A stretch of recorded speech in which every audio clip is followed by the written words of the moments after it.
हो गया।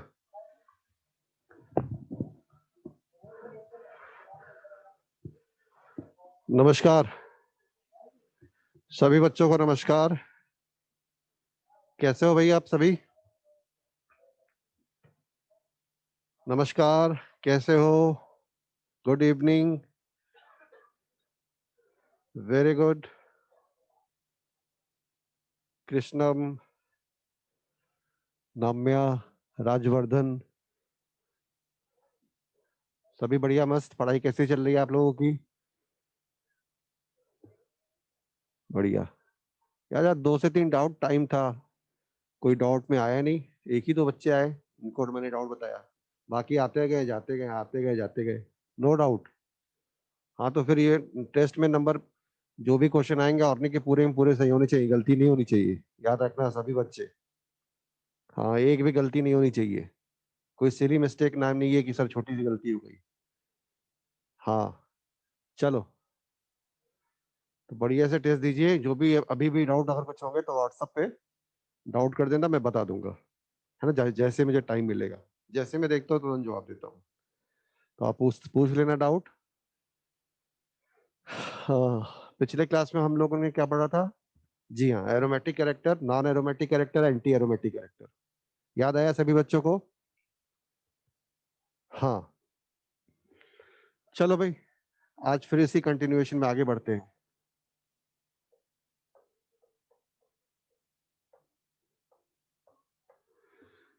चलो भाई, कुछ कंपाउंड दिए हुए हैं, अब इसको खत्म करते हैं। ये एग्जाम्पल करके खत्म हो जाएगा तुम्हारा aromatic, non aromatic, anti aromatic character.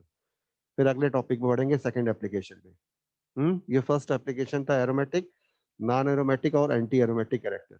आइए देखते हैं। बताओ, ये कंपाउंड क्या है? एरोमेटिक, नॉन एरोमेटिक या एंटी एरोमेटिक? चलिए बताइए जल्दी से। अब आपको बताना है। 1 2 3 4 5 6 7 8, आपको बताना है आंसर क्या होगा। बताओ बच्चे, पहला कंपाउंड क्या है? This compound is aromatic. Reason, all atom is sp2 hybridize cyclic. Double bond के बगल में लोन पेयर, एक डबल बॉन्ड की तरह ट्रीट करोगे। अगर इसको तुम ऐसे ढक दो, है ना, इसको ऐसे ढक दो इस तरीके से, देखो ये पायरोल दिख रहा है। इसको ढक दो तो ये फ्यूरान दिख रहा है ना? देखो ऐसे लाइन जोड़ दो तो फ्यूरान हो गया। पॉजिटिव चार्ज का कोई मतलब नहीं है, ये भी sp2 ही है। तो ये पायरोल की तरह स्ट्रक्चर है, एरोमेटिक। ये फ्यूरान की तरह स्ट्रक्चर है, एरोमेटिक। ये देखो कंपाउंड नॉन एरोमेटिक है, कारण ये कार्बन sp3 है ना? तो ये नॉन एरोमेटिक हो गया। इसी तरह ये कंपाउंड, सारे एटम sp2 हैं, साइक्लिक हैं, लेकिन नंबर ऑफ पाई बॉन्ड तुम्हें कितने दिख रहे हैं? 2। तो ये कंपाउंड एंटी एरोमेटिक हो गया।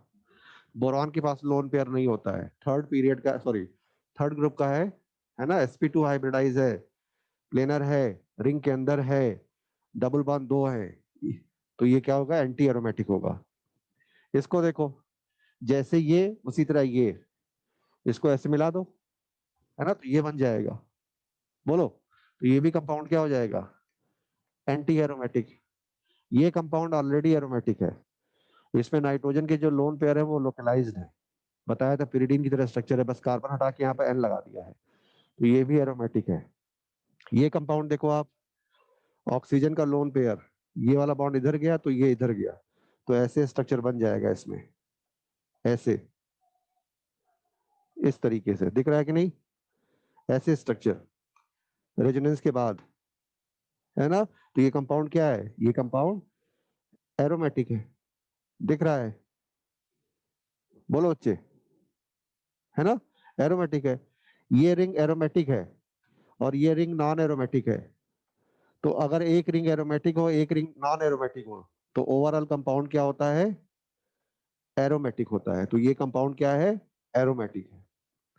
तो यहाँ पर मैंने कुछ कंपाउंड और लेके डिस्कशन किया कि कौन से कंपाउंड एरोमेटिक है, कौन से कंपाउंड नॉन एरोमेटिक है। एक बार देख लीजिए, तो हम सेकंड एप्लीकेशन आज स्टार्ट करेंगे। जल्दी करो बच्चे, सभी बच्चे इसको देख लो।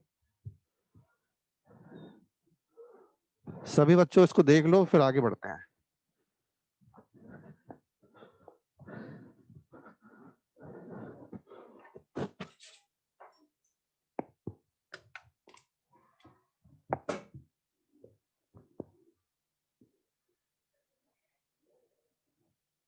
कोई डाउट है?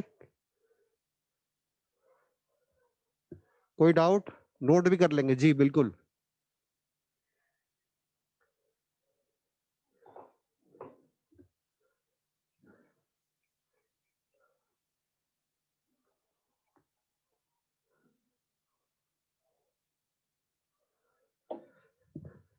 चलो भैया, आगे बढ़ते हैं क्या? आगे बढ़ू? सबको समझ में आ रहा है? कोई डाउट हो तुरंत पूछिएगा, शर्माने की जरूरत नहीं है। सभी आपस में दोस्त हैं, दोस्तों से क्या शर्माना। जी बिल्कुल। आज के जमाने में जिसने शर्म किया, जिसने लिहाज किया, वो खत्म है। आगे बढ़ना है तो बेशर्म बनिए। हाँ जी, बिल्कुल याद रखना, आगे बढ़ना है तो बेशर्म बनिए। जितने ज्यादा बेशर्म रहेंगे उतने ज्यादा आप आगे बढ़ेंगे। तो डाउट पूछने में बिल्कुल झिझक नहीं होनी चाहिए। डाउट पूछने में बिल्कुल झिझक नहीं होनी चाहिए कि कोई क्या कहेगा, कहता रहे। आपने पैसा दिया इसीलिए, पैसे दे के पढ़ रहे हो, फ्री में नहीं पढ़ रहे हो। हाँ, इररिलेवेंट क्वेश्चन होंगे तो मैं बोल दूंगा कि बेटा ये आपके काम लायक नहीं है, मत पढ़ो।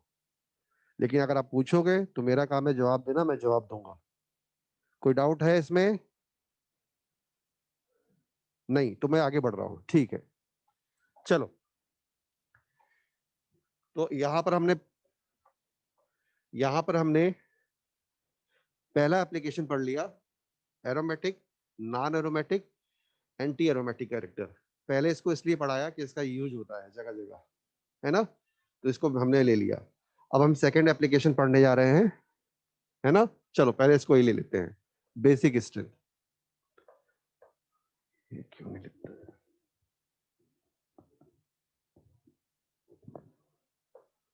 बेसिक, एक में बैठ वेट करना। अरे कोई है क्या? हेलो, ये देखो, उसको बदलो यार, पेन को रगड़।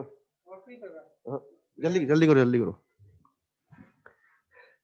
बेटा। तब तक स्टेटमेंट लिख लो जल्दी से, पेन खराब हो गया है, तब तक स्टेटमेंट लिखिए आप। लिखिए बेसिक स्ट्रेंथ, लिखिए basic strength.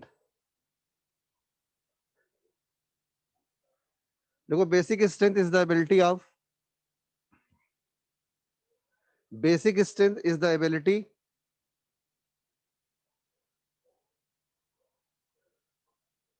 Basic strength is the ability to share its electron density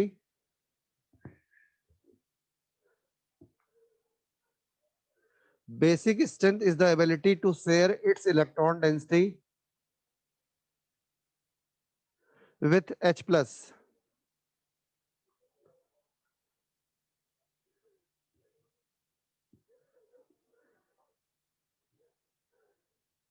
if if negative charge or lone pair electron,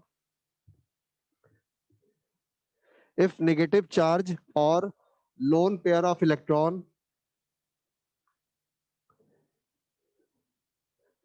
is localized,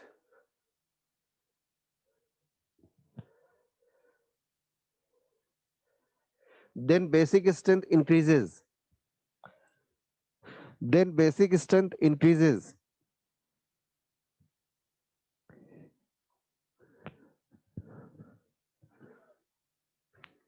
And if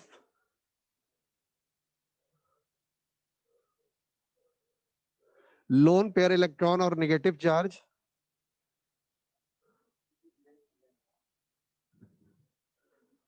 and if lone pair electron or negative charge is delocalized, yani is delocalized,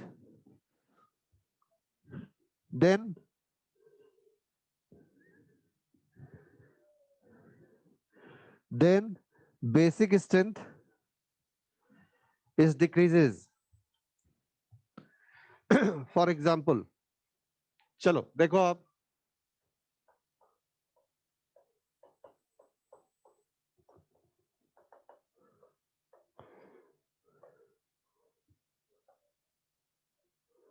देखो बच्चे सामने,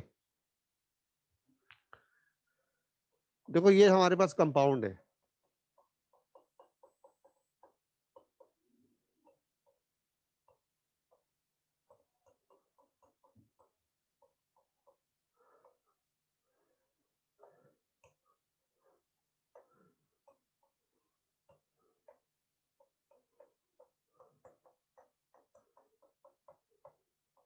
ये हमें इन तीनों में basic strength निकालनी है।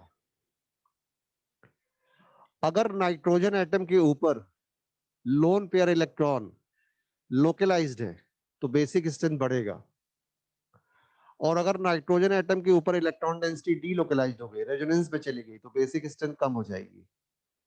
यहां पर देखो कोई रेजोनेंस नहीं है क्योंकि पाई बाउंड ही नहीं है, और CH3 का कौन सा इफेक्ट है, प्लस आई। इसका कौन सा इफेक्ट है, प्लस आई इफेक्ट है। यहां पर नाइट्रोजन का लोन पेयर देखो डीलोकलाइज्ड है, बोलो है कि नहीं, बिल्कुल है। यहां पर नाइट्रोजन का लोन पेयर डीलोकलाइज्ड नहीं है, लोकलाइज्ड है। लेकिन चूंकि इन दोनों में देखो, पहले और थर्ड में, तो फर्स्ट और थर्ड में तुम्हें डिफरेंस लगेगा कि यहाँ पे CH3 है और यहाँ पे फिनाइल ग्रुप है, और ये फिनाइल ग्रुप कौन सा इफेक्ट शो कर रहा है, माइनस आई। तो ये इलेक्ट्रॉन खींच रहा है ना। तो अगर तुम्हें बेसिक स्ट्रेंथ देखनी है तो सबसे ज्यादा बेसिक स्ट्रेंथ किसकी होगी, फर्स्ट की, फिर किसकी होगी, थर्ड की, फिर किसकी होगी, सेकंड की। तो हम कह सकते हैं कि जो एलिफेटिक एमीन है, देखो ये एलिफेटिक एमीन है, ये एलिफेटिक एमीन है, क्योंकि नाइट्रोजन डायरेक्टली बेंजीन रिंग से नहीं जुड़ा है, तो ये दोनों एलिफेटिक एमीन है। कह सकते हैं कि aliphatic amine is more basic as compare to aromatic amine, because in aliphatic amine the lone pair of electron is localized, but in aromatic amine the lone pair of electron is delocalized। बोलो इतना clear हुआ, बचाओ, इतना clear है सभी को, है ना।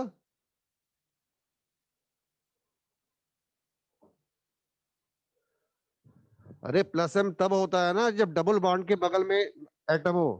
डबल बॉन्ड के बगल में एटम कहाँ है, हार्दिक, कौन पूछ रहा है, हार्दिक पूछ रहा है, हाँ।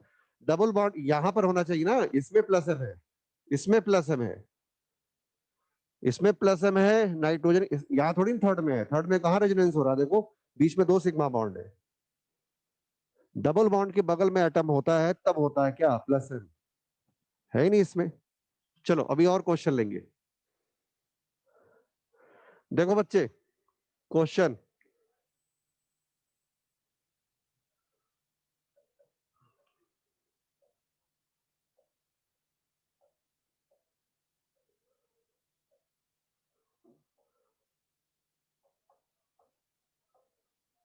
हाँ जी, इन तीनों में बेसिक स्ट्रेंथ बताइए, बेसिक स्ट्रेंथ का ऑर्डर क्या होगा, इन तीनों में बेसिक स्ट्रेंथ का ऑर्डर।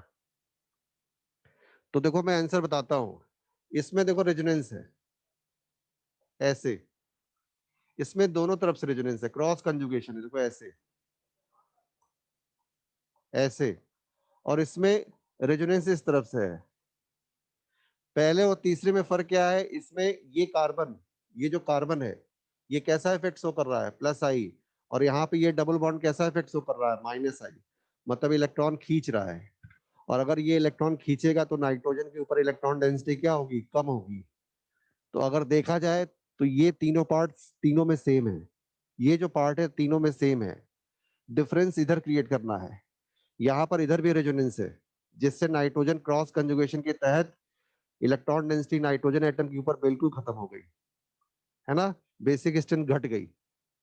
यहाँ पर प्लस आई इफेक्ट है, इलेक्ट्रॉन दिया जा रहा है, और यहाँ पे माइनस आई इफेक्ट है, इलेक्ट्रॉन लिया जा रहा है। तो इन तीनों में अगर कंपेयर करोगे तो सबसे ज्यादा बेसिक स्ट्रेंथ होगी फर्स्ट की, फिर होगी थर्ड की, और फिर होगी सेकंड की। बोलिए बच्चों, सही है। अब यहाँ पे सारे इफेक्ट एक साथ लगेंगे, क्लियर है, बोलो बच्चों, सभी को क्लियर। हाँ, अब धीमे धीमे कॉम्प्लेक्स प्रॉब्लम की तरफ भी बढ़ेंगे, अभी बेसिक स्टार्ट कर रहा हूँ जी। जल्दी से नोट करो इसको, तो फिर मैं आगे बढ़ू, जल्दी करो आप।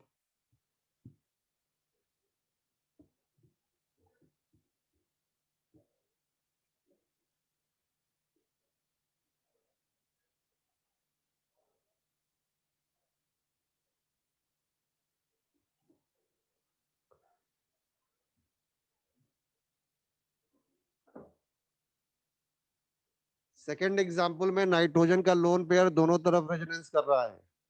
जितना ज्यादा रेजोनेंस उतना ज्यादा लोन पेयर का इलेक्ट्रॉन का डीलोकलाइजेशन, और जितना ज्यादा डीलोकलाइजेशन बेसिक स्ट्रेंथ उतनी कम। ठीक ध्रुव? हाँ चलो।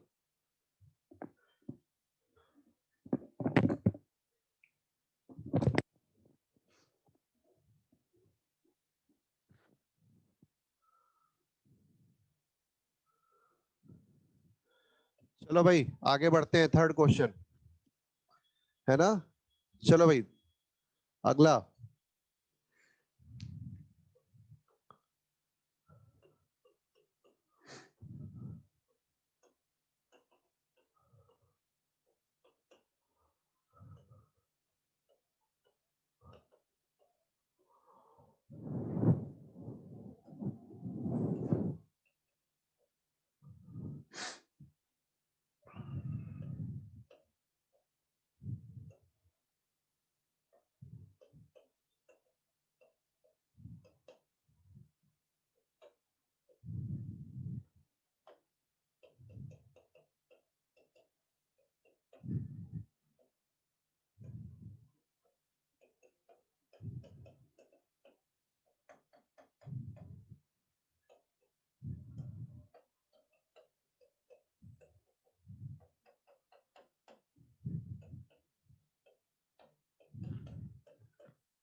चलो बच्चों ये तो तीन क्वेश्चन फिर से डिस्कस करते हैं, है ना। सॉरी, तीन क्वेश्चन डिस्कस करते हैं। पहला क्वेश्चन देखो, अब आपको एरोमेटिसिटी का कॉन्सेप्ट याद होना चाहिए। यहाँ पे नाइट्रोजन का लोन पेयर जो है ना लोकलाइज्ड है, क्योंकि कंपाउंड ऑलरेडी एरोमेटिक है, पायरिडीन है, ये पिछले क्लास में डिस्कस किया था। ये पायरोल है, इसमें नाइट्रोजन का लोन पेयर डी लोकलाइज्ड है ना, क्योंकि रिंग को क्या बनाना है, एरोमेटिक बनाना है। ये भी नाइट्रोजन sp2 है, और ये भी नाइट्रोजन एरोमेटिक में जा रहा है और sp2 है। ये नाइट्रोजन एटम जो है sp3 है, ये भी नाइट्रोजन एटम sp3 है, और इसमें एक कार्बन बढ़ गया है जो कैसा इफेक्ट शो कर रहा है, प्लस आई। तो बताओ ये जो मैंने आपको एनालिसिस दी इस बेसिस पे तीसरे का आंसर क्या होगा। बहुत बढ़िया, बहुत बच्चे, है ना, वेरी गुड। तीसरे का आंसर होगा 4 3 1 2। 4 3 1 2। कारण ये दोनों स्ट्रक्चर देखो सेम है, सिर्फ एक कार्बन का फर्क है, प्लस आई इफेक्ट में पड़ा है। प्लस आई इफेक्ट बढ़ेगा, बेसिक स्ट्रेंथ बढ़ जाएगी, तो 4 3। इन दोनों के बारे में पिछले क्लास में डिस्कस किया था कि पायरिडीन की बेसिक स्ट्रेंथ पायरोल से ज्यादा होती है, क्योंकि in pyrrole the lone pair electron is always involve in resonance to make the ring aromatic. नहीं याद हो तो लिख लीजिएगा फिर से, क्योंकि आपको ये बार बार परेशान करेगा आगे क्वेश्चन में। लिख लीजिएगा, in pyrrole the lone pair electron is involved in resonance to make the ring aromatic। तो ये लोन पेयर नहीं है, डबल बॉन्ड है, और जब लोन पेयर है ही नहीं तो बेसिक स्ट्रेंथ खत्म हो गई, है ना। समझ में आया सबको? समझ में आया सबको? जी। चलो आ जाओ अगला क्वेश्चन देखो। ये देखो बच्चे, सब में रिंग एनिलीन है, सब में रिंग कॉमन है। फर्क क्या है, NO2 लगा है। NO2 NH2 के किस पोजीशन पे है, पैरा पोजीशन पे है। तो यहां से ये -m इफेक्ट शो करेगा, -I इफेक्ट शो करेगा। यहां पर NH2 NO2 आपको पता है ना कि कोई भी ग्रुप अपने मेटा पोजीशन पे ना तो M इफेक्ट ना तो हाइपर कंजुगेशन शो करता है। तो तो ये जो NH2 है, इस NO2 के द्वारा सिर्फ एक ही इफेक्ट महसूस करेगा, और वो कौन सा इफेक्ट होगा? -I। इसका माइनस इफेक्ट आर्थो पे लगेगा, पैरा पे लगेगा, लेकिन मेटा पे नहीं लगेगा। ये मैं लिखवा भी चुका हूं कि जो भी ग्रुप बेंजीन रिंग से जुड़े रहते हैं वो आर्थो पैरा पे करस्पॉन्डिंग चार्ज प्लस या माइनस जैसा इफेक्ट शो क्रिएट करते हैं, लेकिन मेटा पोजीशन रिमेन अनअफेक्टेड रहती है। तो यहाँ भी मेटा पोजीशन जो है रिमेन अनअफेक्टेड रहेगी, इस पे कोई प्रभाव नहीं पड़ेगा, तो सिर्फ -I इफेक्ट लगेगा।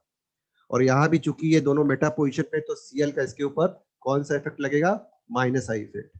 बेसिक स्ट्रेंथ निकाल रहे हैं आप। बेसिक स्ट्रेंथ बच्चे भूल जाते हैं। बेसिक स्ट्रेंथ मतलब होता क्या है? बेसिक स्ट्रेंथ मतलब availability of lone pair on nitrogen atom. हमें ये सिर्फ देखना है, ये चेक करना है कि क्या नाइट्रोजन के ऊपर रखा लोन पेयर अपनी इलेक्ट्रॉन डेंसिटी को H+ को दे रहा है। अगर दे रहा है तो अच्छा बेस है, नहीं दे रहा है तो बुरा बेस है ना? और कौन से फैक्टर बेसिक स्ट्रेंथ को बढ़ा रहे हैं, कौन से फैक्टर बेसिक स्ट्रेंथ को कम कर रहे हैं। तो तुम्हें दिखाई दे रहा है, एक बार देखो, मैं इसको खोल दे रहा हूँ। देखो, इसको खोल दिया मैंने ऐसे, है ना? ऐसे खोल दिया। अब देखो कितना बढ़िया रेजोनेंस हो रहा है। ये वाला बॉन्ड इधर, ये इधर, ये इधर, लोन पेयर इधर, है ना? पूरा ऊपर से लेकर नीचे तक एक्सटेंडेड कंजुगेशन है। तो एक्सटेंडेड कंजुगेशन की वजह से यहाँ पे जो नाइट्रोजन एटम के ऊपर अवेलेबिलिटी ऑफ लोन पेयर है वो पूरी तरह खत्म हो गई। तो बेसिक स्ट्रेंथ खत्म, है ना? तो इन चारों में अगर कंपेयर करना होगा तो बताओ पहले आप क्या सोचते हो, बेसिक स्ट्रेंथ का ऑर्डर क्या होगा? पहले मैं आपका चेक करूं, फिर मैं अपना आंसर दूंगा। सबसे ज्यादा बेसिक स्ट्रेंथ, हाँ देखो कुछ बच्चे समझ रहे हैं तो जवाब भी दे रहे हैं। सबसे अच्छी बेसिक स्ट्रेंथ होगी किसकी? फर्स्ट की। बिल्कुल सही बात है, क्योंकि कोई नेगेटिव इफेक्ट नहीं है। उसके बाद बेसिक स्ट्रेंथ किसकी होगी? 4 की, क्योंकि -I इफेक्ट Cl का कम होता है, और -I इफेक्ट से बेसिक स्ट्रेंथ कम होगा क्योंकि इलेक्ट्रॉन खींचा जा रहा है। नाइट्रोजन एटम के ऊपर लोन पेयर की अवेलेबिलिटी कम हो रही है। उसके बाद होगा किसका? थर्ड का, क्योंकि सिर्फ -I इफेक्ट है। और यहाँ तो -M -I दोनों है, और हम जानते हैं कि जब दोनों इफेक्ट काम करते हैं तो कौन सा इफेक्ट डोमिनेटिंग होता है? M effect, resonance effect. वो तो नाइट्रोजन एटम के ऊपर तुम्हें दिखाई दे रहा है, इलेक्ट्रॉन डेंसिटी को खींच के नीचे लाया जा रहा है। तो बेसिक स्ट्रेंथ क्या हो गया? खत्म हो गया। तो ये आंसर हो गया, है ना? KB value. और इसका क्या उल्टा हो जाएगा? PKB। जैसे क्वेश्चन पूछेगा आप ऐसे जवाब दोगे, ठीक है जी? अब इसका आंसर देख, आप खुद बताओ। देखे कौन बच्चा बता देता है मेरे बिना मेरी मदद के। खुद सोचो, इसका आंसर खुद सोचिए क्या होगा।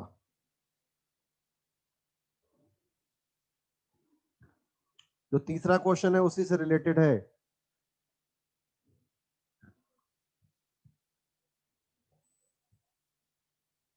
कौन बताएगा जल्दी?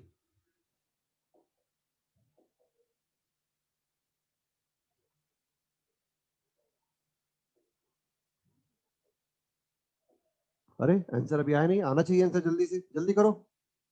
इतना टाइम लगता है क्या?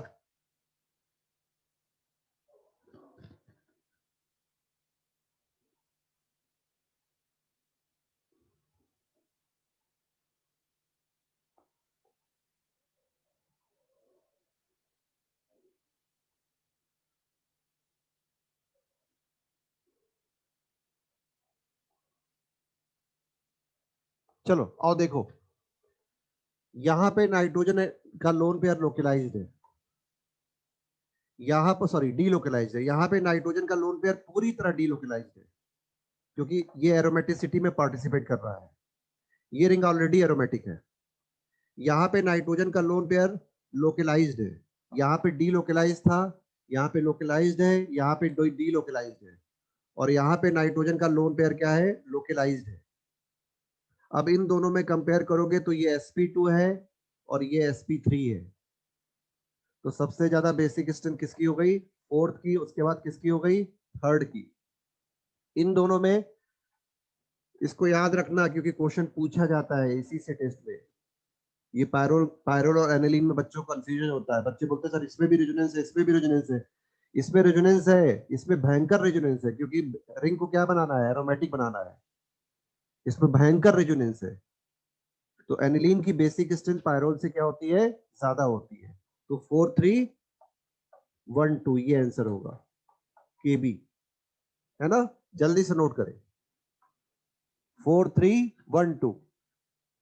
पहले हम देखेंगे कि इसमें नाइट्रोजन का लोन पेयर लोकलाइज्ड है, फिर देखेंगे कि कौन सा हाइब्रिडाइजेशन है जी।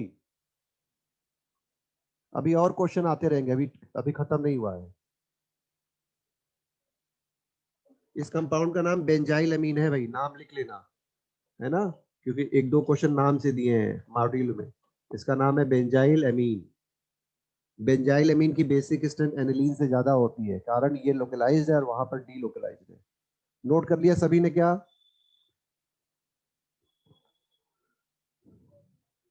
सभी बच्चों ने नोट कर लिया?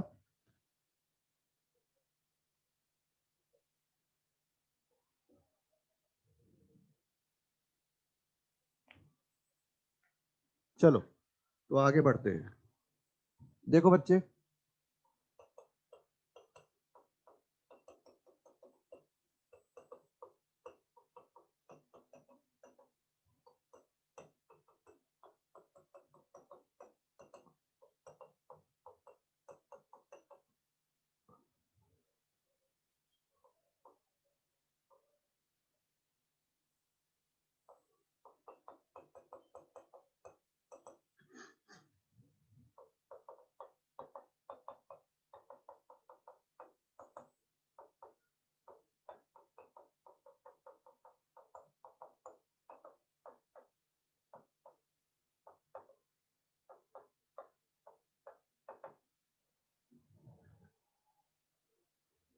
देखो भाई, ये कुछ कंपाउंड की केबी वैल्यू है ना।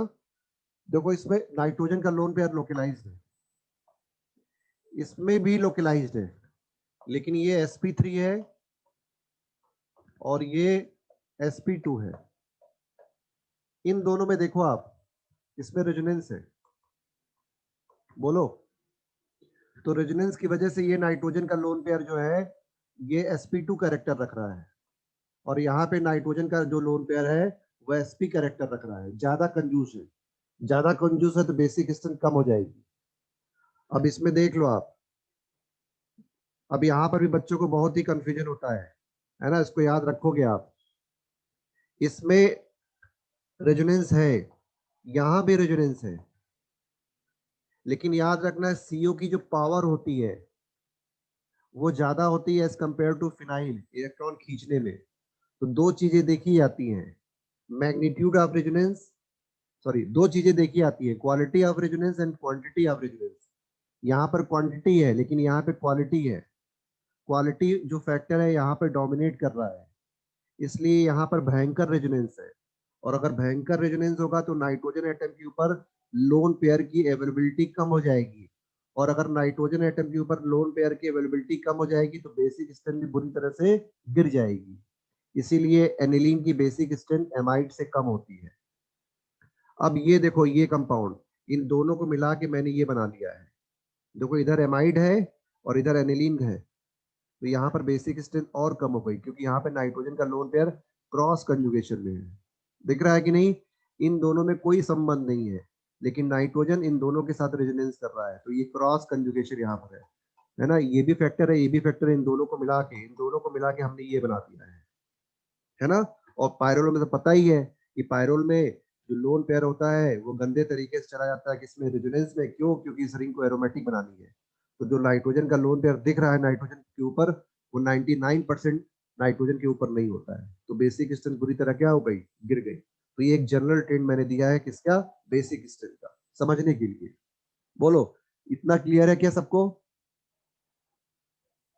है ना। अब चलो इधर देखो, इधर देखो भाई, अगर क्लियर है तो C double bond NH NH2 और ये NH2, इसका नाम होता है ग्वानिडीन। इसका नाम होता है ग्वानिडीन। ऑर्गेनिक केमिस्ट्री में इसको सबसे स्ट्रॉन्गेस्ट बेस बोलते हैं। ऑर्गेनिक केमिस्ट्री में इसको सबसे स्ट्रॉन्गेस्ट बेस बोलते हैं। लिख लीजिए, चलो एक लाइन लिख लो पहले, है ना। लिखो आप, ग्वानिडीन। ग्वानिडीन is the strongest known base in organic chemistry because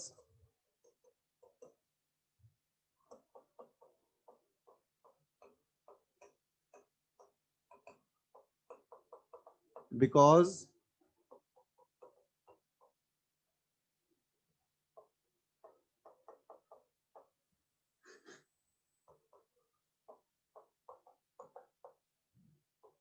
its conjugate acid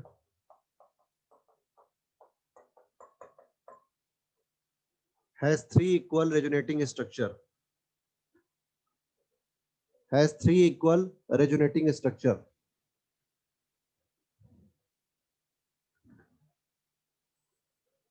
है ना? Three equal resonating structure. आओ देखो बच्चों, सभी से बच्चे सामने बोर्ड की तरफ. जैसे हम एसिड के एसिडिक स्ट्रेंथ निकालते थे कंजुगेट बेस की स्टेबिलिटी से, उसी तरह गुआनिडीन की बेस, गुआनिडीन जो बेस है, यहाँ पे एक्सप्लेन क्या करते हैं कि इसका जो कंजुगेट एसिड होता है वो रेजोनेंस स्टेबलाइज होता है. तीन इक्वल रेजोनेटिंग स्ट्रक्चर होते हैं. कैसे? देखो तुम्हारे सामने बोर्ड पे है. ये गुआनिडीन है, इसके ऊपर जब H प्लस का अटैक होता है, ये H प्लस यहाँ अटैक करता है. ये भी क्वेश्चन पूछा जाता है कि बताओ X पे अटैक करेगा कि Y पे अटैक करेगा. इस पे अटैक करता है H प्लस. जो बोलते आ रहा हूँ क्वेश्चन तुम्हें कहीं ना कहीं बुक में मिल जाएगा. इस पे अटैक करेगा और ये कंजुगेट एसिड बनेगा, ये पहला वाला. अब देखो इसमें रेजोनेंस हो रहा है, ये वाला बॉन्ड इधर गया तो नाइट्रोजन का लोन पेयर इधर आया, ये बना, है ना, पॉजिटिव चार्ज. अब ये वाला बॉन्ड इधर गया तो ये नाइट्रोजन का लोन पेयर इधर आ गया, ये बन गया. ये तीनों इक्वल है. इसका मतलब कंजुगेट एसिड की स्टेबिलिटी जबरदस्त तरीके से बढ़ रही है. और जबरदस्त तरीके से बढ़ेगी तो रिएक्शन बैक होगा क्या? नहीं बैक होगा. और अगर रिएक्शन बैक नहीं होगा तो ये कंजुगेट बेस कहलाएगा, स्ट्रॉन्गेस्ट बेस कहलाएगा. बोलो, मेरी बात समझ में आई? समझ में आई मेरी बात? जी हाँ. है ना? ये अपनी लोन पेयर को H प्लस को दे रहा है तीन equal resonating structure of conjugate acid बन रहा है. इसलिए गुआनिडीन की एसिडिक स्ट्रेंथ बहुत ही ज्यादा होती है. पहला देखो, गुआनिडीन का एक छोटा भाई होता है, ये, इसका नाम होता है एमिडीन. इसकी भी बेसिक स्ट्रेंथ ज्यादा होती है, कारण इसका भी जो कंजुगेट बेस होता है वो कुछ इस तरह से होता है.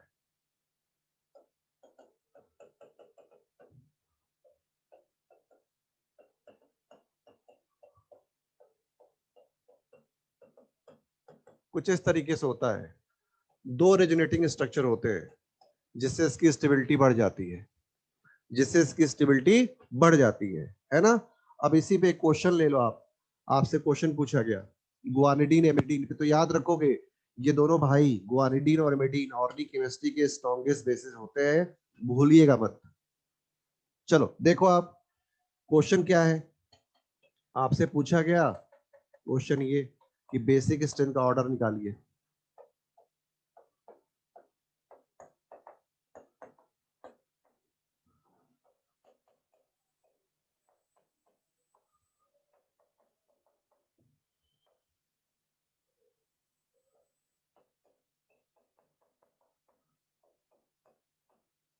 है ना? ये क्वेश्चन पूछा गया. तो देखो ये गुआनिडीन है ना? और ये भी स्ट्रक्चर गुआनिडीन से मिलता जुलता है, बस यहाँ पे नाइट्रोजन की जगह क्या आ गया? ऑक्सीजन आ गया है ना? तो ये भी रेजोनेंस में हेल्प करेगा. और ये क्या है? एमिडीन है. इसमें देखो रेजोनेंस कम हो गया क्योंकि यहाँ पर CH3 है. तो इसके तीन इक्वल रेजोनेटिंग स्ट्रक्चर बनेंगे. किसके? कंजुगेट एसिड के. इसके दो रेजोनेटिंग स्ट्रक्चर बनेंगे, इक्वल नहीं लिखा मैंने, सॉरी, इसके भी तीन बनेंगे. ऑक्सीजन है ना, इसके कितने बनेंगे? दो रेजोनेटिंग स्ट्रक्चर बनेंगे. किसके? कंजुगेट एसिड के. और ये एमाइड है. एमाइड में नाइट्रोजन का लोन पेयर जो है ना वो रेजोनेंस में जा रहा है, तो इसकी बेसिक स्ट्रेंथ बहुत ही कम होती है. तो इन चारों में जब बेसिक स्ट्रेंथ निकालोगे तो आंसर आएगा 1 2 3 4. ये बेसिक स्ट्रेंथ का क्या होगा? ऑर्डर होगा, है ना? 1 2 3 4. ये फर्स्ट है, ये सेकंड है, ये थर्ड है और ये फोर है. तो ये केसेस याद रखोगे गुआनिडीन का, एमिडीन का. नोट कर ले इसको तो फिर मैं आगे बढ़ू. Guanidine is the strongest basis in organic chemistry. Guanidine and amidine second का बेटा कोई नाम नहीं इसने छोड़ दिया है। इसका प्रीवियस स्लाइड में देख लो भाई आप।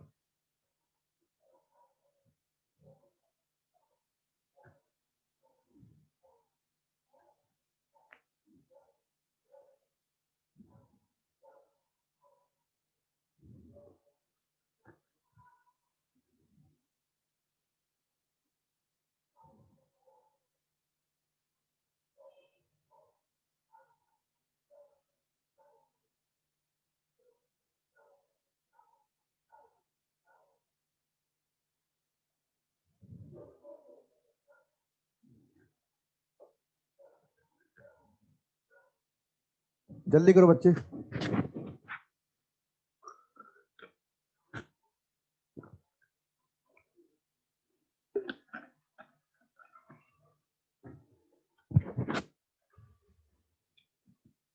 नोट कर लिया?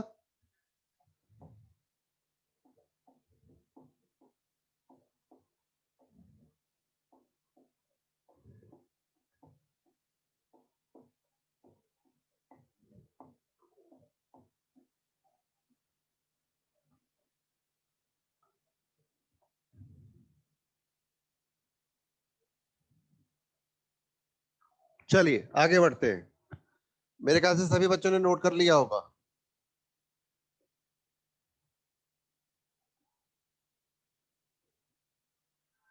चलो भाई नेक्स्ट हेडिंग डालिए इसी के अंदर, SIR effect.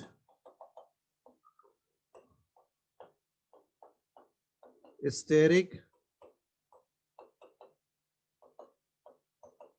Inhibition of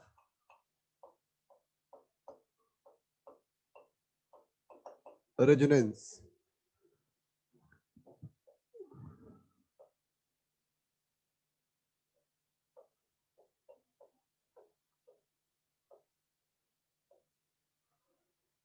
Steric inhibition of resonance,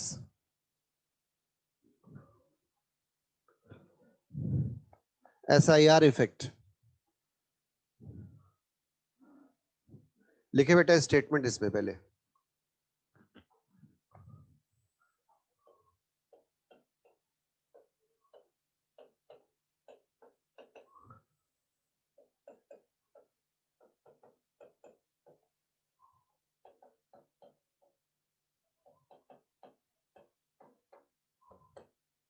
लिखो if due to overcrowding of two group, if due to overcrowding of the group,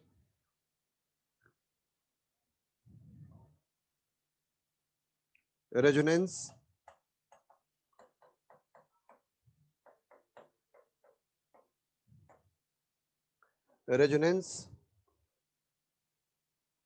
is prohibited, resonance is prohibited,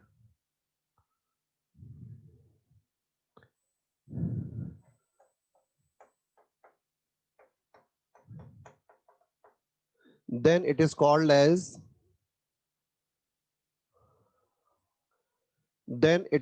as steric inhibition of resonance.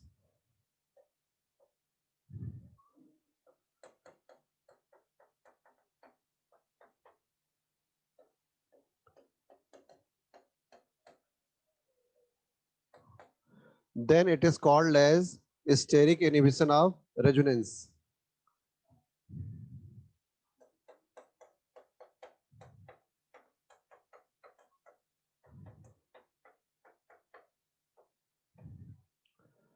For example,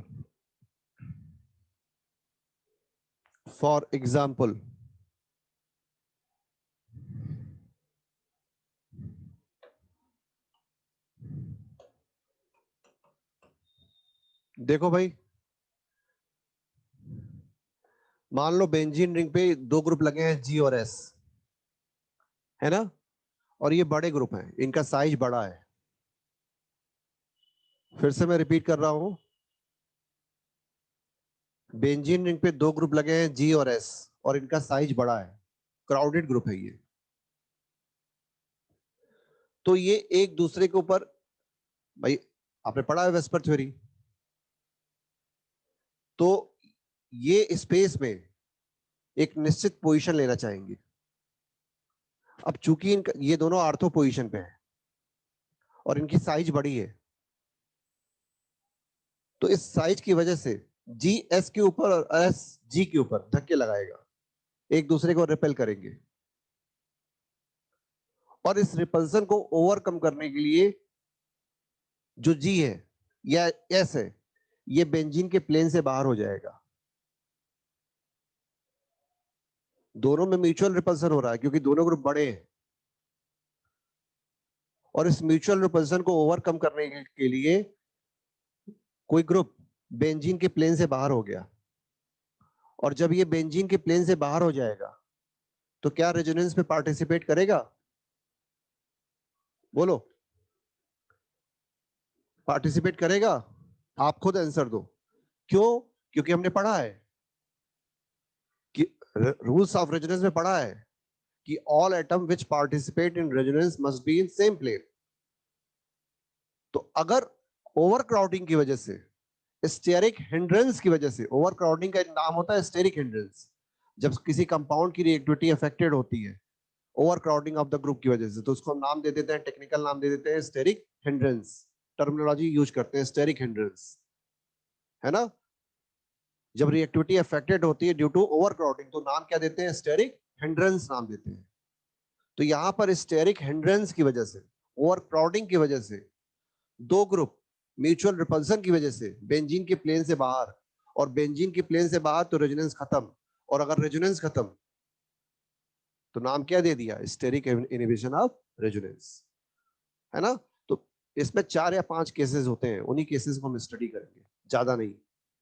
ज्यादातर question इसमें IIT advance में आते हैं, आप लोगों में नहीं आते हैं, लेकिन 4-5 केसेस पढ़ेंगे।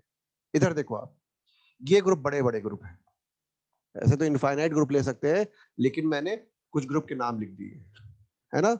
जैसे NHR हो गया, NR2 हो गया, है ना, SR हो गया, ये सब ग्रुप जो है, ये सारे group CR3, CHR2, CH2, CH3, CH3, COH, SO3H, NO2, IBrCl, ये MID ester, ये सारे ग्रुप कौन से इफेक्ट शो करते हैं? ये सारे ग्रुप शो करते हैं SIR इफेक्ट, अगर अगल बगल ग्रुप हो, बड़े ग्रुप हो। ये CN जो होता है लीनियर होता है, तो लीनियर ग्रुप कभी भी ये SIR इफेक्ट शो नहीं करते हैं, ये खुद ही प्लेन से बाहर हो जाते हैं, तो ये SIR इफेक्ट बगल वाले ग्रुप पे क्रिएट नहीं करते हैं, और NH2 और F भी SIR इफेक्ट क्रिएट नहीं करता है, तो इसमें मैं लिख दिया नॉट इफेक्टिव इन SIR, है ना? तो इसको जल्दी से पहले नोट कर लो। तो इसके कुछ एग्जाम्पल ले लेते हैं, थोड़ा सा क्लियर होगा आपको होता क्या है। फिर से मैं रिपीट कर रहा हूं, due to overcrowding of two group at ortho position, there is mutual repulsion between these two group. चलो एक लाइन लिख लो आप, अच्छा लिखवा तो दिया ही हो SIR इफेक्ट, छोटा है ना, NH2 का साइज छोटा है, नाइट्रोजन सेकंड पीरियड का है, उतना ज्यादा इफेक्टिव नहीं है।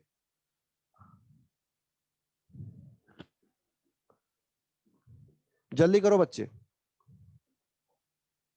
नहीं प्रियोरिटी ऑर्डर नहीं इसमें है, प्रियोरिटी ऑर्डर नहीं है इसमें है। अभी मैं एग्जांपल लूंगा, दिव्यांशु नायक समझ में आ जाएगा, थोड़ा वेट कीजिए, जल्दी से लिखिए पहले इसको, इसके फिक्स एग्जांपल है, उसके अलावा एग्जांपल मिलेंगे भी नहीं आपको।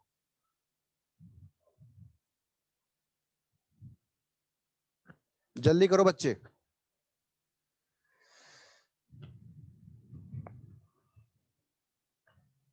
तो SIR इफेक्ट में जब दो बड़े ग्रुप या दो ग्रुप एक दूसरे के आर्थो पोजीशन पे होते हैं, म्यूचुअल रिपल्सन क्रिएट करते हैं, तो स्पेस में एक निश्चित पोजीशन ऑक्युपाई करने के लिए वो एक दूसरे को रिपेल करते हैं, जिसकी वजह से अगर ग्रुप बेंजीन के प्लेन से बाहर तो रेजोनेंस भी खत्म, और इसी को हम नाम क्या दे देंगे सरल भाषाओं में? स्टेरिक इनहिबिशन ऑफ रेजोनेंस, है ना? SIR effect. सभी बच्चों ने नोट कर लिया क्या? बेटे अच्छे तरीके से पढ़ाई कीजिएगा, पहला टेस्ट ऑर्निक का होगा, एक एक चीज पढ़ के जाइएगा, गलती मत कीजिएगा, छोटी छोटी गलतियां ऑर्निक में होती हैं, तो वो गलतियां मत कीजिएगा प्लीज। और एक बार मॉड्यूल के सारे क्वेश्चन और वर्कशीट जो भी दिया गया था उसके सारे क्वेश्चन और जो 3-4 पेज मैंने भेजे थे जिसमें टिपिकल एग्जाम्पल थे, वो सीट, वो सारे सीट एक बार संडे को बैठ के कल अच्छी तरह 3 घंटे दे दीजिए ऑर्निक को, है ना, कि आपके नंबर अच्छे हैं, ऑर्निक में नंबर अच्छे आएंगे तो आपका कॉन्फिडेंस बढ़ा रहेगा, है ना। तो गलती नहीं करना है। नहीं बेटा, जैसे नेट और एम्स में क्वेश्चन आते हैं उसी तरह टेस्ट में क्वेश्चन आएंगे। क्वेश्चन किसी स्टूडेंट के लिए स्पेसिफिक थोड़ी ना है, आपका मनोबल बढ़ाना है, आपका मनोबल हमें तोड़ना नहीं है। तो पेपर ना तो मैंने देखा है ना मैंने बनाया है ना, लेकिन पेपर जैसा आता है सर उसी तरह बना के देंगे। जी हाँ, चलो आगे बढ़ते हैं। चलो बच्चे इधर आ जाओ। देखो भाई,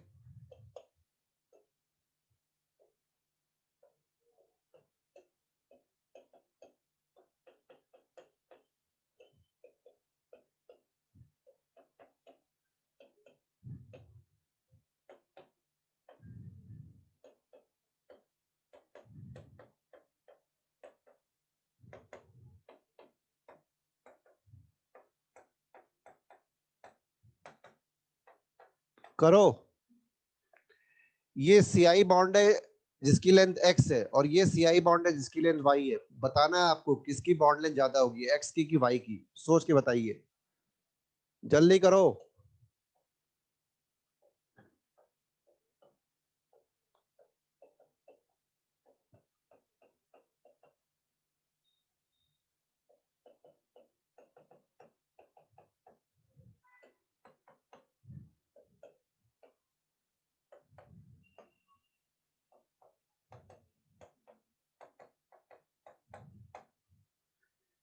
हाँ भाई, हुआ क्या पहला वाला? तो देखो कितना बढ़िया क्वेश्चन है।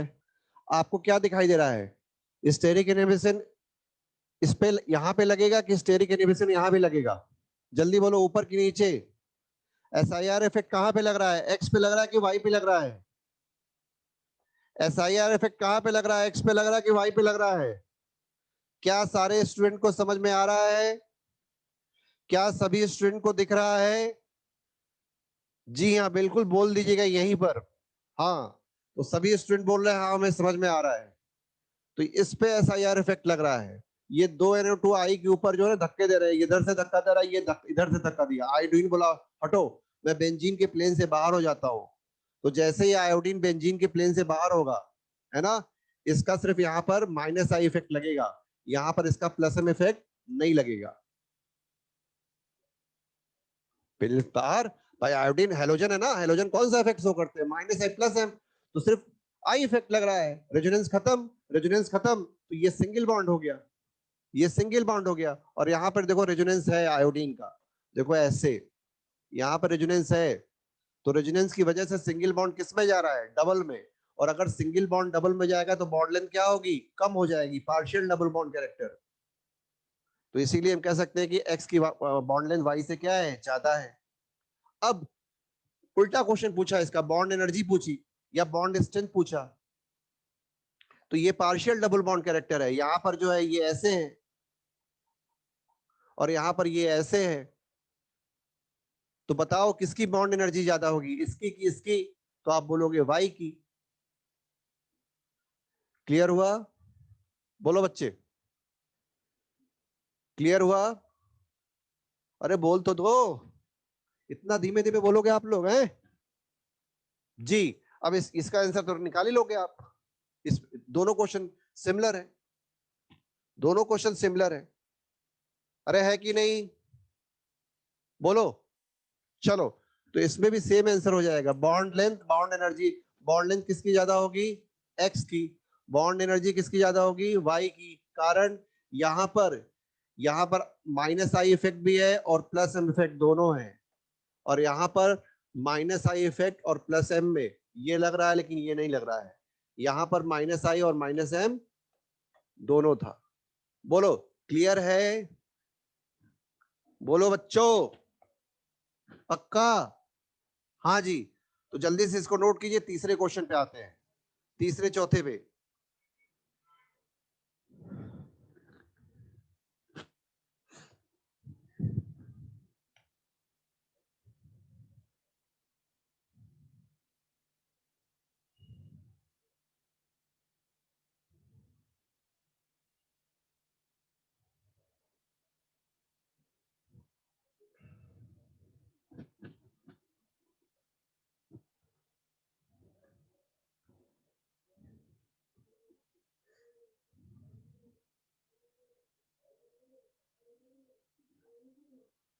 अरे नोट कर लो बेटा, ऐसे प्लस एम बना लो, कोई दिक्कत नहीं है ना। चलो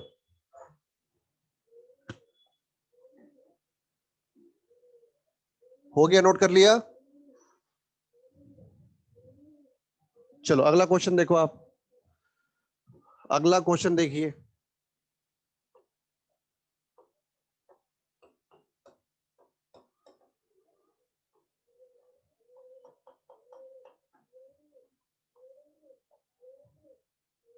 अच्छा इसको मत देखो अभी, इसको बाद में देखेंगे, है ना।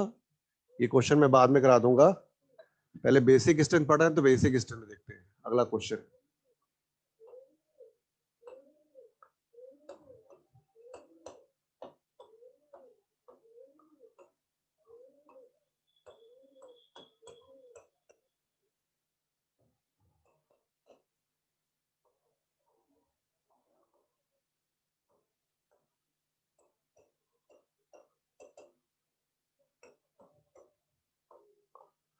चलो भाई देखो ये अगला क्वेश्चन है ना।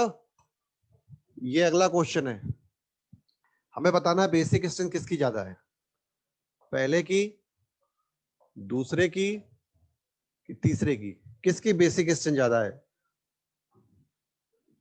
चलो बताओ जल्दी से, किसकी बेसिक स्ट्रेंथ ज्यादा होगी। तो देखो आप, आपको क्या लगता है किसमें एसआईआर इफेक्ट लग रहा है, पहले में, दूसरे में, कि तीसरे में। किसमें एसआईआर इफेक्ट लग रहा है, पहले में, है ना। तो यहां पर एसआईआर इफेक्ट है, और जिसकी वजह से यहाँ पे प्लस एम और नाइट्रोजन का माइनस आई इफेक्ट ये काम नहीं करेगा, ये काम करेगा। तो यहाँ पे नाइट्रोजन का लोन पेयर जो है ना वो लोकलाइज्ड है, रेजोनेंस में पार्टिसिपेट नहीं कर रहा है। यहाँ पर जो नाइट्रोजन का लोन पेयर है ये डीलोकलाइज्ड है, और यहाँ पर भी नाइट्रोजन का लोन पेयर डीलोकलाइज्ड है ना। अब इन दोनों में कंपेयर करते हैं कि इन दोनों में अच्छा बेस कौन है। तो यहाँ पर मेटा पोजीशन पे 2 CH3 लगा है, CH3 कैसा इफेक्ट शो करता है, प्लस आई इफेक्ट शो करता है। यहाँ पर मेटा और पैरा पोजीशन पे CH3 लगा है, यहाँ पर ये प्लस आई इफेक्ट शो करेगा, और यहाँ पर ये जो CH3 है ये हाइपर कंजुगेशन और प्लस आई इफेक्ट शो करेगा। बोलो बच्चे सही है। आपको पिछले क्लास में पढ़ाया था, आपको पिछले क्लास में पढ़ाया था कि हाइपर CH3 के लिए हम पहली चीज क्या देखेंगे, हाइपर कंजुगेशन, चूंकि ये मेटा पोजीशन पे है।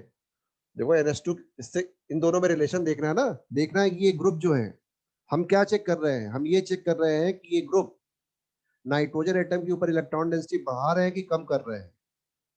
तो ये ग्रुप मेटा पोजीशन पे है, मेटा पोजीशन से सिर्फ प्लस आई इफेक्ट ऑपरेट होता है, हाइपर कंजुगेशन ऑपरेट नहीं होता है इसके लिए। और पोजीशन पे लग रहा है हाइपर कंजुगेशन, लेकिन मेटा पे नहीं लग रहा है।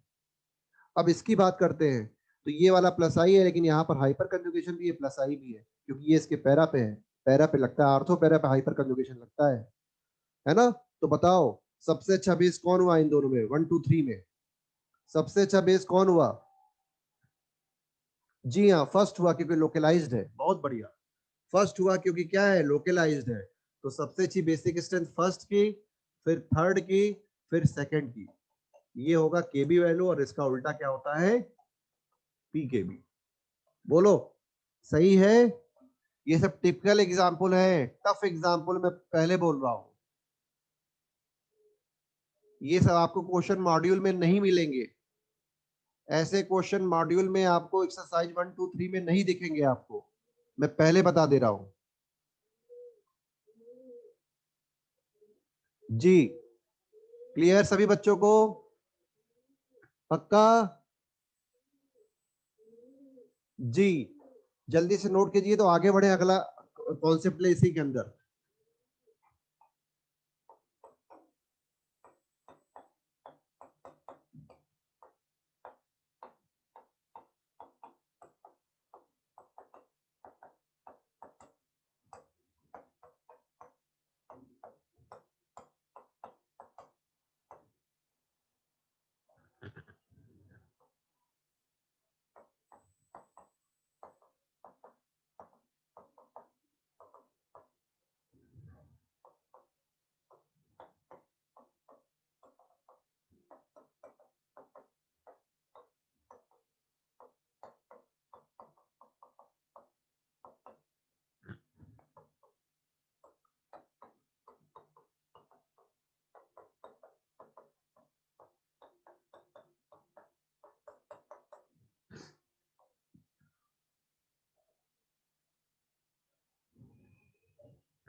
चलो बेटा, नेक्स्ट हेडिंग है steric inhibition of protonation. Steric inhibition of protonation.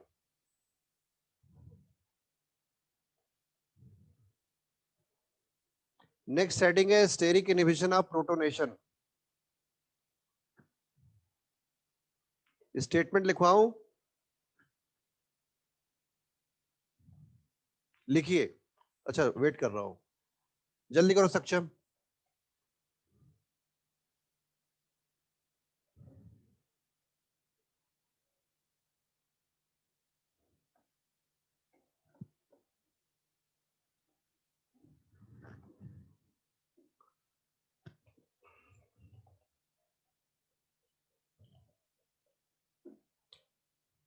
Steric inhibition of protonation लिखिए। स्टेटमेंट लिखो।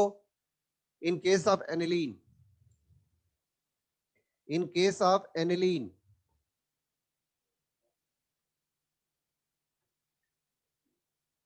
if a group is present at ortho position,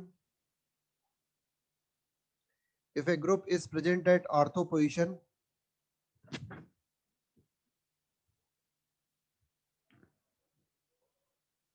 it inhibit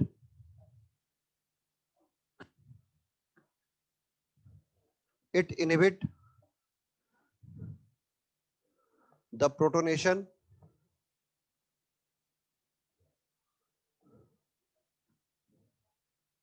and hence it is called as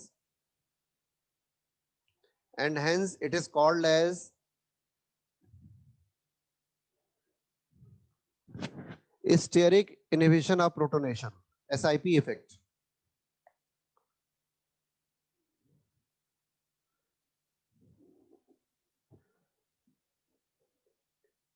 Steric inhibition of protonation, that is SIP effect.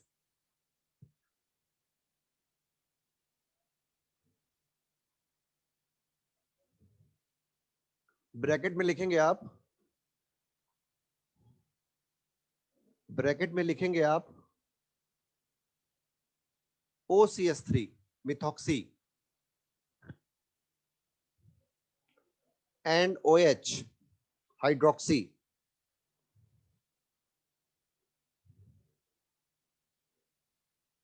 doesn't show SIP effect. OCS3 methoxy and OH hydroxy doesn't show SIP effect. अब समझते हैं।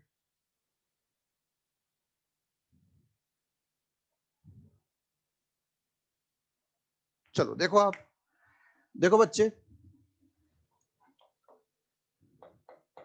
ये पहला example है जिसमें aniline H+ के साथ reaction कर रहा है, नाइट्रोजन के पास लोन पेयर है और H+ के पास इलेक्ट्रॉन की कमी है, तो H+ एसिड है यहाँ पे, और ये एसिड भटकता हुआ देखता है कि नाइट्रोजन एटम के पास लोन पेयर है। नाइट्रोजन एटम से पूछता है क्या तुम मुझसे दोस्ती करोगे? नाइट्रोजन बोलता है हाँ क्यों नहीं। तो नाइट्रोजन जब इसके साथ दोस्ती कर लेता है तो बनाता है एनिलीनियम आयन, है ना। यहाँ पे कोई दिक्कत नहीं हुई, यहाँ पे प्रोटोनेशन हो गया। लेकिन जब इसी NH2 के आर्थो पोजीशन पे कोई ग्रुप लगा दो, जैसे S यहाँ लगा दिया, तो जब ये H+ इस पे अटैक करने आता है तो ये S+ रोक लेता है ना, ये S+ रोक लेता है, और ये S जो है H+ को नाइट्रोजन के लोन पेयर पे अटैक करने नहीं देता है, तो कोई रिएक्शन नहीं होता है। चूंकि S ने रोक दिया, S ने स्टेरिक फैक्टर के कारण, क्राउडिंग फैक्टर के कारण H+ को यहाँ इंटर करने नहीं दिया, इसीलिए को हमने नाम देते हैं स्टेरिक इनहिबिशन ऑफ प्रोटोनेशन। और ये इफेक्ट OCS3 और OH शो नहीं करते हैं। तो देखो आप, हम कह सकते हैं कि SIP इफेक्ट अगर बढ़ेगा, है ना, तो बेसिक स्ट्रेंथ बताओ क्या होगी, बताओ जल्दी से। अगर SIP इफेक्ट बढ़ेगा, यहाँ पर कोई SIP इफेक्ट नहीं है, यहाँ पर SIP इफेक्ट है, तो यहाँ पर SIP इफेक्ट की वजह से क्या H+ को नाइट्रोजन का लोन पेयर मिला? नहीं मिला। तो H+ ने क्या बोला? तुम बहुत ही गंदे हो। NH2 ने पूछा क्यों भाई, मैं तो वही हूँ जो ऊपर हूँ। तो बोला नहीं, तुम गंदे नहीं हो, इस S की वजह से ना मुझे तुम्हारा लोन पेयर मिल नहीं पा रहा है। तो इस H+ ने बोला ठीक है, अब जब भी ऐसा होगा, फिर एनिलीन जब भी ऐसा होगा, जब भी तुम्हारे आर्थो पोजीशन पे कोई ग्रुप लगेगा, तो मैं बोल दूंगा वहां पर स्टेरिक इनहिबिशन ऑफ प्रोटोनेशन है। और चूंकि मुझे लोन पेयर नहीं मिलेगा तो मैं बोल दूंगा कि बेसिक स्ट्रेंथ तुम्हारी क्या होगी, कम हो जाएगी। बोलो सही है कि नहीं, बोलो सही है कि नहीं, समझ में सबको आया है ना। तो और साइज बढ़ने पर ये फैक्टर क्या होगा, और बढ़ता जाएगा, क्योंकि क्राउडिंग की वजह से, स्टेरिक हिंड्रेंस की वजह से H प्लस को रोका जा रहा है। तो अगर साइज बढ़ेगा तो बताओ बेसिक स्ट्रेंथ कम नहीं होगा, कम हो जाएगा। तो यही SIP इफेक्ट है ना। मेरे ख्याल से किसी बच्चे के दिमाग में कोई डाउट नहीं होगा, है क्या डाउट, बोलो बच्चे, है क्या डाउट, है ना। तो चलो अब क्वेश्चन करते हैं। देखो भाई,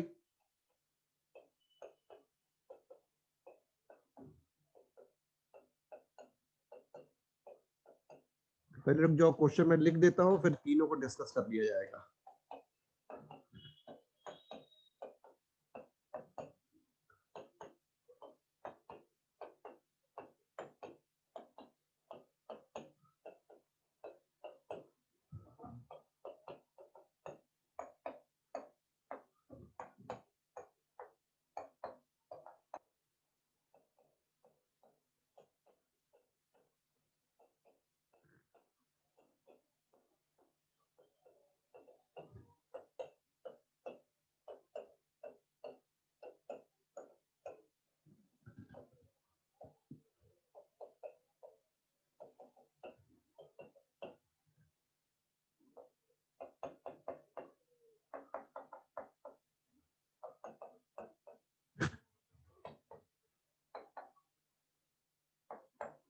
चलो बच्चे, ये तीन क्वेश्चन है, एक, दो, तीन, आइए डिस्कस करते हैं, है ना। पहला, दूसरा, तीसरा। चल भाई, तो यहां पर तीनों पोजीशन पे क्या लगे हैं, हेलोजन्स। कैसा इफेक्ट क्रिएट करेंगे, स्टेरिक इफेक्ट, तीनों लगे हुए हैं। तो साइज पे डिपेंड करेगा, साइज किसकी बढ़ी, आई की। तो साइज बढ़ता है तो केबी की वैल्यू क्या होती है, कम होती है। तो सबसे कम बेसिक स्ट्रेंथ सेकंड वाले की, सबसे ज्यादा फर्स्ट वाले की, उसके बाद फोर्थ की, उसके बाद थर्ड की, थर्ड के बाद सेकंड की। ये केबी वैल्यू, कोई डाउट, ये तो आसान है ना। चलो आओ देखते हैं इसको, देखो आप। अब देखो NO2 लगा है, एनिलीन सब में कॉमन है। यहाँ पर -I है, -M है, और सबसे गंदा SIP इफेक्ट है। आर्थो पे पोजीशन पे लगा है, आर्थो पे -I -M दोनों काम करेगा। यहाँ पर -M है, -I है, पैरा पे लगा है। अब ये दोनों के बीच में संबंध क्या है, मेटा है। तो इसका इसके ऊपर कौन सा इफेक्ट लगेगा, सिर्फ -I। दिख रहा है कि नहीं, बोलो बच्चे, है ना। तो सबसे अच्छा बेस इन तीनों में कौन सा हुआ, थर्ड हुआ, क्योंकि कोई इफेक्ट नहीं है। उसके बाद फोर्थ हुआ, क्योंकि सिर्फ -I इफेक्ट है। यहां पर -M भी है, -I भी है, यहां भी -M है, -I है। लेकिन सबसे गंदा SIP इफेक्ट है, जिसकी वजह से बेसिक स्ट्रेंथ बुरी तरह से गिर जाएगी, जिसकी वजह से बेसिक स्ट्रेंथ बुरी तरीके से गिर जाएगी। तो आंसर हो जाएगा 3 4 2 1। कोई डाउट है क्या किसी को,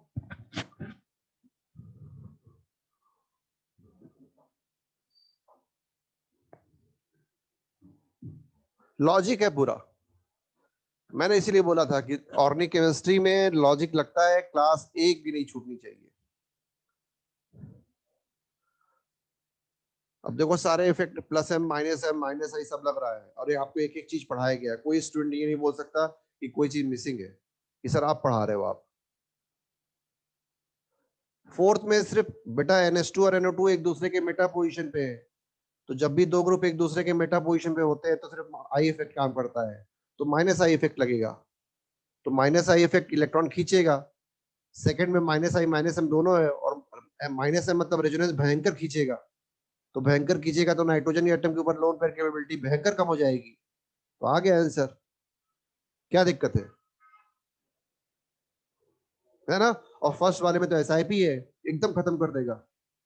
चलो चौथे का, इस क्वेश्चन का आंसर आप खुद खुद सोचो क्या होगा। आर्थो मेटा पैरा फिर एनिलीन है, खुद सोचो, ट्राई करो, गलती होगा देखा जाएगा। तो देखो भैया, जब भी एनिलीन होता है, जब भी ये इस तरह के क्वेश्चन आएंगे, तो यहां पर कौन सा इफेक्ट है, माइनस आई और SiP। मैंने बताया था हेलोजन जब भी बेंजीन रिंग पे लगा रहेगा सिर्फ आई इफेक्ट देखते हैं, एम इफेक्ट बेकार होता है, क्योंकि आई इफेक्ट डोमिनेटिंग होता है हेलोजन के केस में, बता चुका हूं।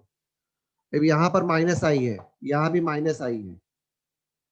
माइनस आई की वजह से बेसिक स्ट्रेंथ कम होती है, बेसिक स्ट्रेंथ कम हो रही है। आई इफेक्ट डिस्टेंस पे डिपेंड करता है, पास होना चाहिए कि दूर होना चाहिए, दूर होना चाहिए, नहीं होना चाहिए कि होना चाहिए, नहीं होना चाहिए। तो किसमें नहीं है, फोर्थ में नहीं है। तो फोर्थ, 3, 2, 1, यही आंसर हो गया किसका, KB वैल्यू का। 4, 3, 2, 1, बस 4, 3, 2, 1, बस यही हो गया।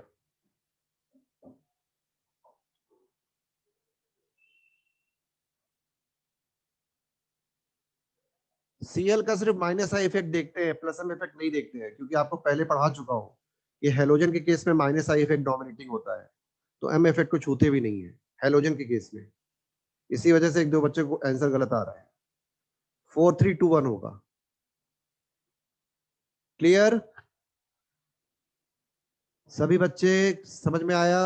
जल्दी से नोट करो तो मैं आगे बढ़ू, जल्दी से आगे नोट करो आप।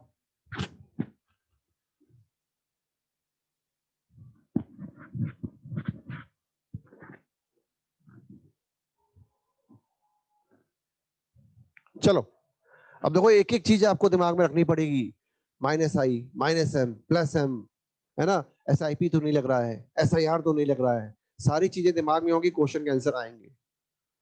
और SiP SIR तो आप लोगों की किस्मत में है ही नहीं, नेट में पूछे ही नहीं गया आज तक। मैं तो कोई क्वेश्चन नहीं देखा हूँ 15 साल, 20 साल या 25 साल, 30 साल के, जिसमें SiP इफेक्ट से रिलेटेड क्वेश्चन हो या SIR इफेक्ट से रिलेटेड क्वेश्चन हो। ये तो पढ़ा देते हैं क्योंकि हमें आपको अच्छे अच्छे क्वेश्चन देने हैं, हर तरीके से परफेक्ट बनाना है, लेकिन पूछा नहीं जाता है ना। चलो, चलो भाई आगे बढ़े क्या?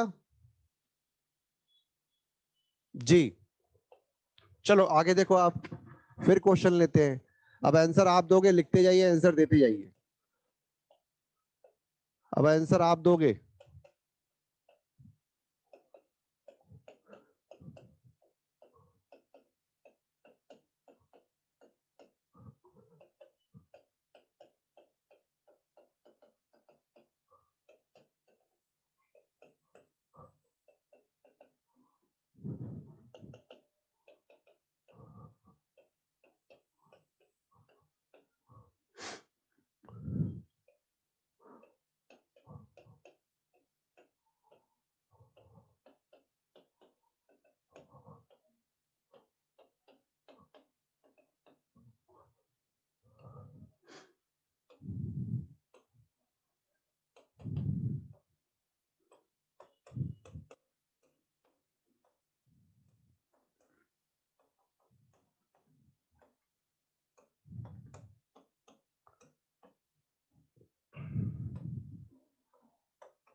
चलो बच्चे, ये तीनों क्वेश्चन करके दिखाओ,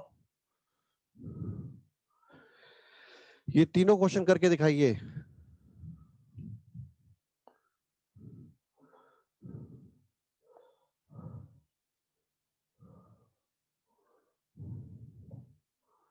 जल्दी जल्दी, 2 मिनट के अंदर, कि और भी एग्जाम्पल ले लूं मैं।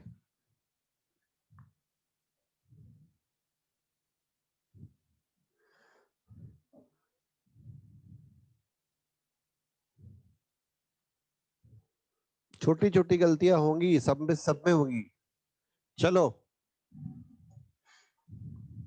देखें आप, एनिलीन है, OH है, इसका लगेगा प्लस एम और माइनस आई।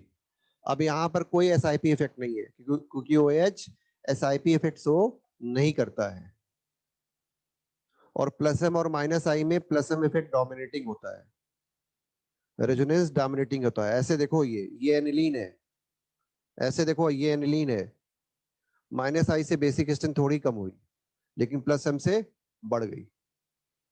रेजोनेंस की वजह से खूब बढ़ेगी। मान लो एनिलीन है ना, प्लस आई से थोड़ी बढ़ेगी, और प्लस एम अगर मिल जाए, प्लस आई प्लस एम दोनों मिल जाए तो भयंकर बढ़ जाएगी। ऐसे देखते हैं, एम इफेक्ट 10-12 गुना ज्यादा बेहतर होता है किससे? आई इफेक्ट से। यहाँ पर सिर्फ माइनस आई इफेक्ट है, मेटा पोजीशन पे है। यहाँ पर प्लस एम भी है, माइनस आई भी है, और यहाँ पे नाइट्रोजन का लोन पेयर लोकलाइज्ड है, कोई रेजोनेंस नहीं है। तो सबसे ज्यादा बड़ा अच्छा बेस कौन हुआ? फिफ्थ हुआ। अब यहाँ पे एसआईपी इफेक्ट है ही नहीं, तो यहाँ भी बेसिक स्ट्रेंथ बढ़ रही है, यहाँ भी बढ़ रही है, और रेजोनेंस इफेक्ट डिस्टेंस पे डिपेंड नहीं करती है। तो फिर क्या देखेंगे? माइनस आई। माइनस आई से बेसिक स्ट्रेंथ क्या होती है? कम होती है। दुश्मन है कि दोस्त है? दुश्मन है। दुश्मन पास होना चाहिए कि दूर होना चाहिए? दूर होना चाहिए। दूर कहाँ पे है? पैरा वाले में है। तो 5 के बाद क्या आ गया? 4। 4 के बाद क्या आ गया? सेकंड। सेकंड के बाद क्या आ गया? फर्स्ट। फर्स्ट के बाद क्या आ गया? थर्ड। ये आंसर आया, के बी। बोलो सही है? लॉजिक है पूरा। देखो मैंने जो समझाया है वही बताया आपको। अभी समझ में सबको आ रहा है? एक बार फिर से रिपीट करूं क्या? एक बार फिर से रिपीट करूं क्या? सुनिएगा ध्यान से। इसमें कोई रेजोनेंस नहीं है, तो सबसे अच्छा बेस। अब ओएस देखो कौन सा इफेक्ट शो करता है? आर्थो पे प्लस एम माइनस आई, मेटा पे माइनस आई, और पैरा पे प्लस एम माइनस आई। प्लस एम से बेसिक स्ट्रेंथ बहुत बढ़ेगी। मैंने बताया ना ये एनिलीन है, तो प्लस एम से ऊपर जंप कर गई। माइनस आई से थोड़ी कम हुई, तो अभी भी बढ़ी हुई है न्यूट्रल से, है ना। अब चूंकि प्लस एम दोनों जगह बराबर है, आर्थो पे भी पैरा पे भी, plus M effect distance dependent नहीं होता, लेकिन आई इफेक्ट होता है। तो माइनस आई से बेसिक स्ट्रेंथ बढ़ती ही कम होती है? सर कम होती है। दुश्मन है कि दोस्त है? सर दुश्मन है। दुश्मन दूर होना चाहिए, पास होना चाहिए? दूर होना चाहिए। तो कहाँ पे दूर है? पैरा वाले में। उसके बाद सेकंड प्लस एम है। अब ये माइनस आई है, यहाँ कोई इफेक्ट नहीं है, तो फर्स्ट आ गया, फिर थर्ड आ गया। आ तो गया आंसर। बोलो सही है? अरे बोल तो दो, अच्छे क्वेश्चन है भाई। हाँ तो चलो, चलो अब दोनों आंसर है। अब इसको ट्राई करो, इन दोनों को ट्राई करो जल्दी से, इन दोनों को।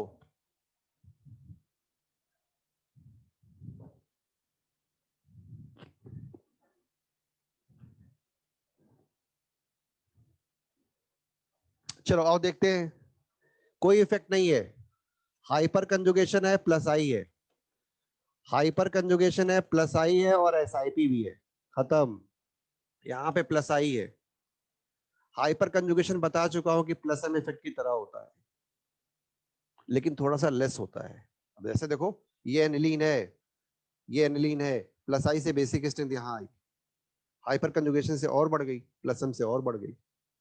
बताया था डांस वाला, है ना? बताया था ना, याद है ना? उसी तरीके से प्लस आई से बढ़ी, हाइपर कंजुगेशन से और बढ़ी, प्लस एम से और बढ़ गई। एनिलीन है, माइनस आई से कम हुई, रिवर्स हाइपर कंजुगेशन CCl3 और कम हुई, माइनस एम इफेक्ट और कम हुई, SIP से और कम हो गई। दिखा ही नहीं कहाँ गया। लॉजिक है ना? इस्तेमाल कीजिए। तो देखो आप, सबसे अच्छा बेस कौन हुआ जल्दी बताओ अब? सबसे अच्छा बेस हुआ सेकंड, उसके बाद फोर्थ, उसके बाद फर्स्ट, और फर्स्ट के बाद थर्ड। थर्ड SIP तो खत्म कर दिया, SIP तो ले भी था। बोलो सही है? अरे क्लियर है? जल्दी बताए। तो जल्दी से इसका आंसर दे दो, ये तो बहुत आसान है। इसमें तो सिर्फ माइनस आई इफेक्ट लग रहा है, यहाँ तो सिर्फ माइनस आई इफेक्ट लग रहा है। बता दो जल्दी से सिर्फ। इसमें तो कोई SIP इफेक्ट नहीं है, रेजोनेंस भी नहीं है। जल्दी बताओ। अब देखो यहाँ पे प्लस आई इफेक्ट है, CH3 है, यहाँ पे माइनस आई, यहाँ भी माइनस आई, यहाँ भी माइनस आई। तो माइनस आई सबसे अच्छा किसका होगा? इन तीनों में माइनस आई इफेक्ट ऑर्डर ये होगा, ClOCH3, है ना, और ये OH। और माइनस आई दुश्मन होते हैं, दुश्मन मजबूत नहीं होने चाहिए, दुश्मन कमजोर होने चाहिए। तो आंसर क्या हो गया? First, second, third, fourth, KB value. बोलो जल्दी से, इट इज क्लियर और नॉट? इट इज क्लियर और नॉट? है ना? अब बेटा 2 मिनट बचा है, मैं क्वेश्चन लिखवा दे रहा हूँ, आप लोग जिसका छूटेगा ना वो स्लाइड से नोट कर लेगा, बाद में लिखने में टाइम जाएगा। कुछ क्वेश्चन और कर लेते हैं, वो ज्यादा इंपॉर्टेंट है। चलो देखो, अब आपको आंसर बताना है।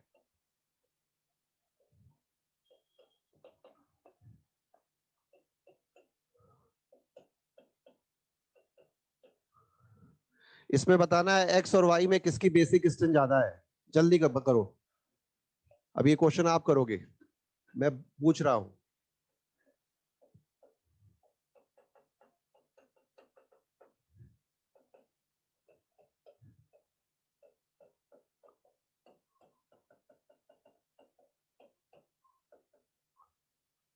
ये एक्स है, ये वाई है, और ये डब्लू है, बेसिक स्ट्रेंथ।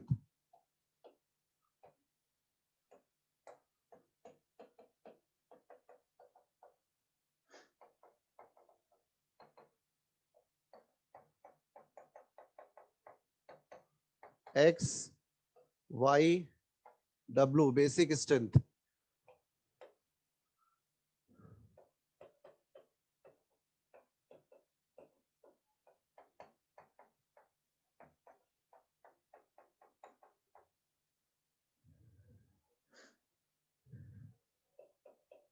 एक्स,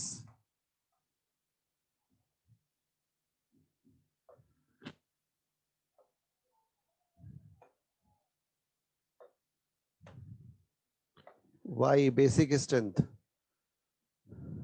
यहां भी जगह है, और क्या दूं भाई? बिल्कुल।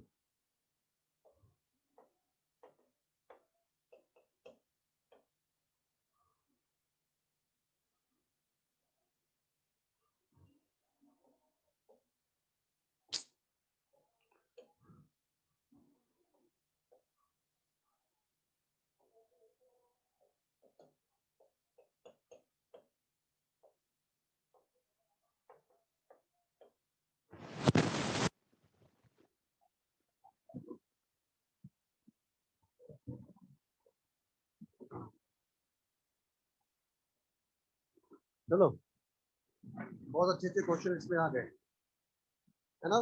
देखो बच्चे, बताओ जल्दी से आंसर। मैं डिस्कस कर रहा हूँ, सभी बच्चे ध्यान से सुनेंगे, टाइम कम है। टाइम कम है क्योंकि मेरी क्लास अभी फिर है, तो आप सुने। एक्स और वाई में किसकी बेसिक स्ट्रेंथ ज्यादा होगी, एक्स की वाई की? बिल्कुल सही लिखा आपने, है ना? वाई की बेसिक स्ट्रेंथ एक्स से ज्यादा हो।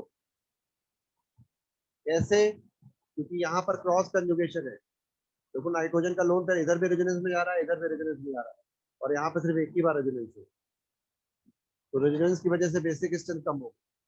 इसमें देखो, अभी बताया गुआनिडीन, अभी बताया था स्टार्टिंग में, गुआनिडीन ऑर्गेनिक केमिस्ट्री का जो सबसे अच्छे बेसिस होते हैं उसमें से एक होता है ना?